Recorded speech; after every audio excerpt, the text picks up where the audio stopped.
Darling husband, now's when I take the time to tell you that I know you better than you could ever imagine. I know sometimes you think you're moving through this world alone, unseen, and unnoticed, but don't believe that for a second. I've made a study of you. I know what you are going to do before you do it. I know where you've been, and I know where you're going. For this anniversary, I've arranged a trip. Follow your beloved river up, up, and up. And you don't even have to worry about trying to find your anniversary present. This time the present will come to you. Sit back and relax, because you're done.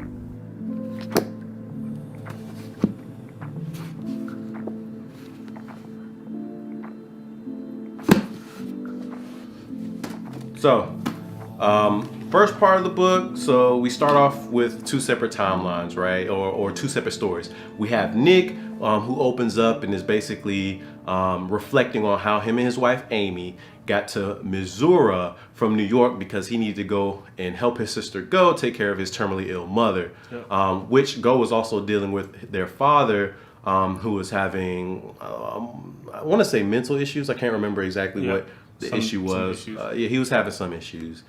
So they all need, the whole family, they need help. In her timeline, we follow her journal entries, right? Diary. And so in her diary, she starts to recount how the couple meet. Speaking of meat, when they first met, Nick was trying to feed her that Vienna sausage. But that lean meat. No, is it lean though? I don't know. I don't know. I'll read the label one day. So, but that was in her diary. But we jump back to the present, and she's organized this very extravagant scavenger hunt, where Nick is supposed to go around town and find these little trinkets that make him remember certain things about their marriage and relationship, and it's just stressful. You know, his wife stresses him out in that way. Right. So we jump back to Nick after he's finished reflecting on, you know, how they got to Missouri. Now he gets a phone call from his drunk neighbor who is like, "Yo, your front door is open and you need to come check it out." So he's like, he tells his sister Go. He's like, "Yo, Go, I gotta go to the crib." Yeah. They tripping, whatever. The wife left the door open. So he goes home, sees like overturned tables and like, you know, obviously some evidence of like some type of struggle. Yeah. His wife isn't there. She's missing. She gone. The girl is gone. Like actually going through like the interview process, he's being asked a couple of questions, and then all of a sudden Nick is like, you know, having this like internal dialogue and realize that he's lied to like a couple, maybe like 10, a handful of the questions that the cops have asked him. How many toes do you have, Nick? 11. What is your ethnicity? Cajun. So, Nick and the detectives start to follow these clues left behind by Amy. And one thing we forgot to mention was that Amy goes missing on their anniversary. It's their 5th year anniversary. Yeah. 5th year anniversary, Amy goes missing. She leaves, she does these treasure hunts. She leaves clues behind for Nick to follow and solve. Basically gathering the troops to go searching for Amy, finding Amy. And there's this one woman that shows up named Shauna. Shauna wants to get that deep. But my man's is like, he's still, you know, just out of it. His wife's missing. And so he's just settles for a selfie. And he's like, I mean, who takes a selfie in this situation? Right. While your wife's missing. While your wife's missing. And he takes a selfie, he smiles. Jesus. Jesus. He gets a text. I'm outside. I'm outside. Go, he's with his sister Go, right? Go, I think, goes to bed or whatever. She's off in the room, he's out. So he goes outside. Come to find out, he's getting a text from a chick who's outside. He got a thought. Mistress. Some chick that want to do something strange for a piece of change. Yeah. Side piece. So living la vida loca. Living la vida loca.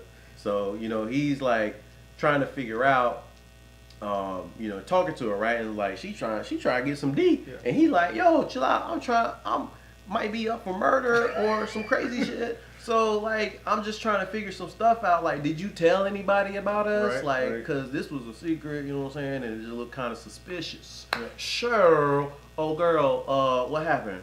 Did you say anything?" She's like, "No, I didn't say anything. Why would you ask me that? Come on, Nick, give me that D." Oh, Shauna.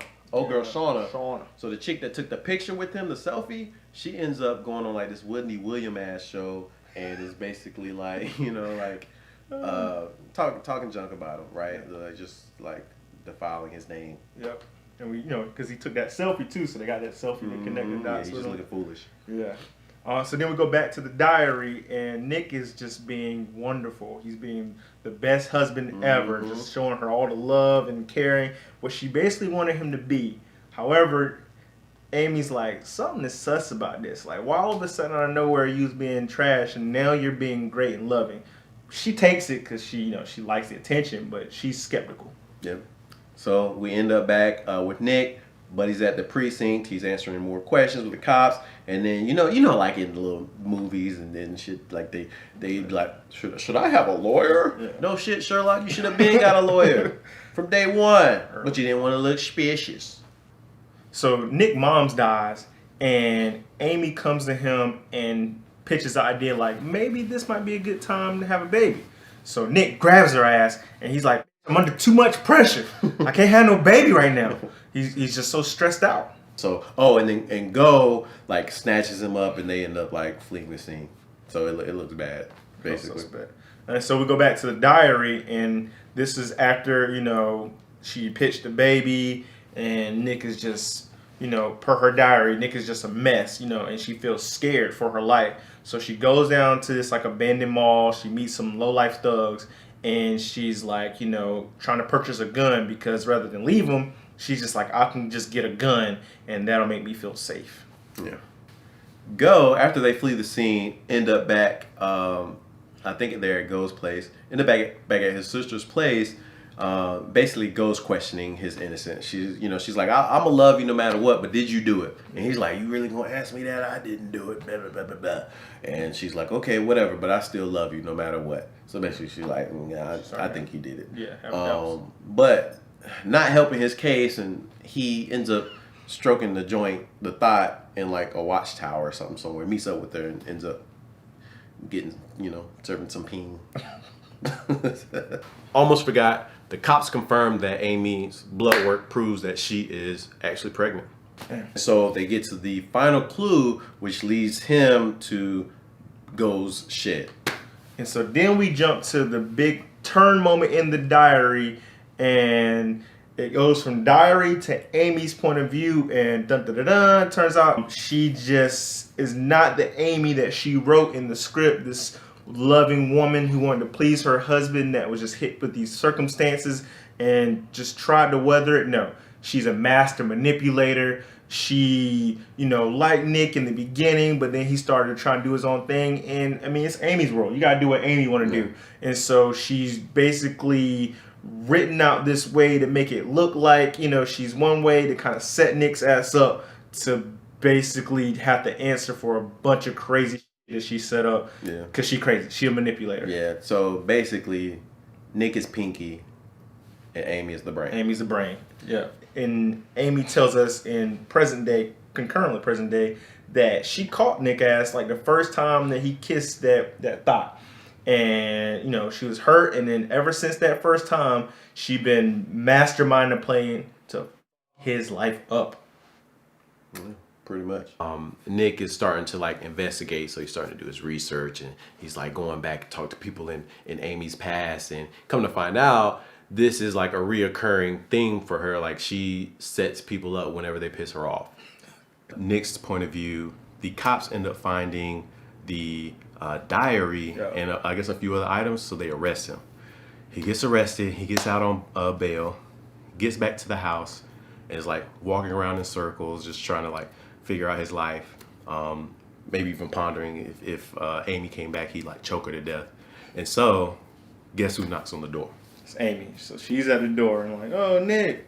And the cops happen to be there as well. And so, she tells the cops oh, it wasn't my husband Nick. Obviously he might have did some things wrong by cheating, but he didn't murder me. As you see, I'm here. It's this crazy guy who used to love me named Desi. Go look into him. The cops go look into him. He's dead. Nobody to change the story. And they believe it. Everything lines up. Cops leave. Nick's like Homer Simpson and Bart, like I'm gonna choke you out. He chokes the shit out of her. And so the only thing that stops her, she's like, "Oh, I'm pregnant, like for real this time." And eventually, I think he stops trying to write his book. Yeah. He stops trying to write his book, and he's just like focused on the pregnancy, and they kind of fall into like this regular rhythm motion of just kind of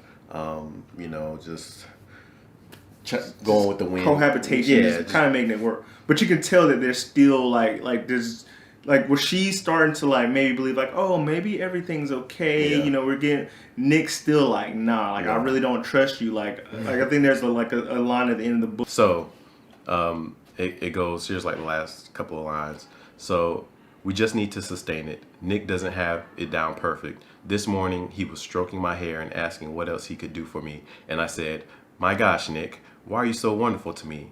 He was supposed to say, you deserve it, I love you. But he said, because I feel sorry for you. Why, she asked. Because every morning you have to wake up and be you. And then it goes to say, she said, or thinks internally, I really truly wish he hadn't said that. I keep thinking about it, I can't stop. And then another paragraph in the last two lines of the book are 3 lines. I don't have anything else to add. I just wanted to make sure I had the last word. I think I've earned that. The end. The end. So what's that about? Like, yeah. All right, so let's just jump into the review. So I believe, after talking about it, we were saying this book is going to get 3 out of 5 stars. It's really like that guilty pleasure. Like I feel like a lot of couples and people have like shows that like they watch, but like they're not out here like bragging like, oh, I watched this. Like probably me and my wife's one is 90 Day Fiance. Like we'll watch 90 Day Fiance and be like, this is ridiculous. Like what in the world is going on here? But we'll watch another episode, So it's kind of like that, just trashy drama of just like roller coaster soap opera type of relationship, right? We picked it up. I think we picked it up just because of we read a book a few years ago and it was the craze of everything going on. The movie was coming out. Everyone started reading the book. Yeah. But we just had entertaining conversations about it. We talked about our spouses and our friends just to be like, oh, that's crazy. What do you think about the ending? What do you think about relationships in this aspect? Like socially drinking type thing. Exactly. So, if you like, I guess, these quick hit pace books, about relationships and there's some twist in there of who really done what, you might like Gone Girl. We'd recommend it to people like that. If you like the shows like we said, like 90 Day Fiance, some of these semi-reality TV shows, you would like something like Gone Girl. My opinion of the book, and I thought it was fun. Yeah, it was definitely fun. It's like some trashy fun. Like it was well written, and I was definitely like, turning each page, trying to figure out what happened. And, at the end of each chapter, what was going on in the beginning of the next chapter. So I think I flew through this book pretty quickly. Yeah. But as far as like, would I recommend this book to someone? Yes, if they don't read a lot. Yeah. Like if it's like, I want a good mystery and I don't know what to read. Like somebody who's like searching for help. I'm like, okay, well, check out Gone Girl. It'll probably get you like kind of into like the rhythm of how a book flows or whatever. So that's kind of where I stand. We gave it a 3, right? Did we say that earlier? We gave it a 3 out of 5. Yeah. Then there was the fact of the ending. Yeah. So like we sort of disagree on the ending. Like he doesn't like the ending. No, I wasn't a fan. I thought the ending was cool. Like I thought it was fine the way it ended.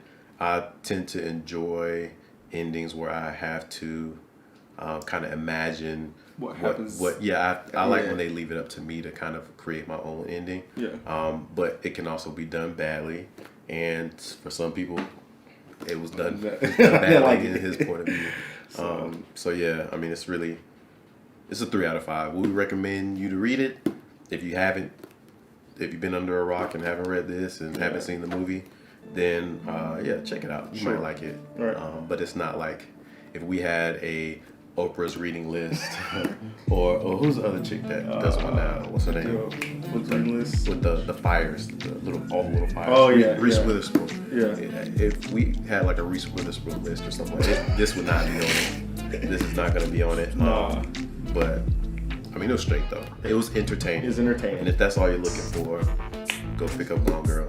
Read it again if you have to. Agreed. I wouldn't read it again. I would not either. So, but yeah, that's it. That's all we got. So, you know, if you do want us to read more stuff like Gone Girl, we could find some time to pick up something similar.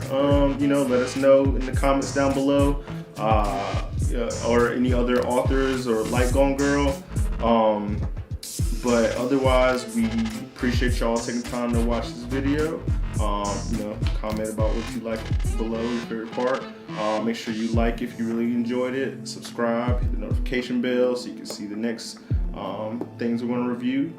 And that's it. Catch you in the next one.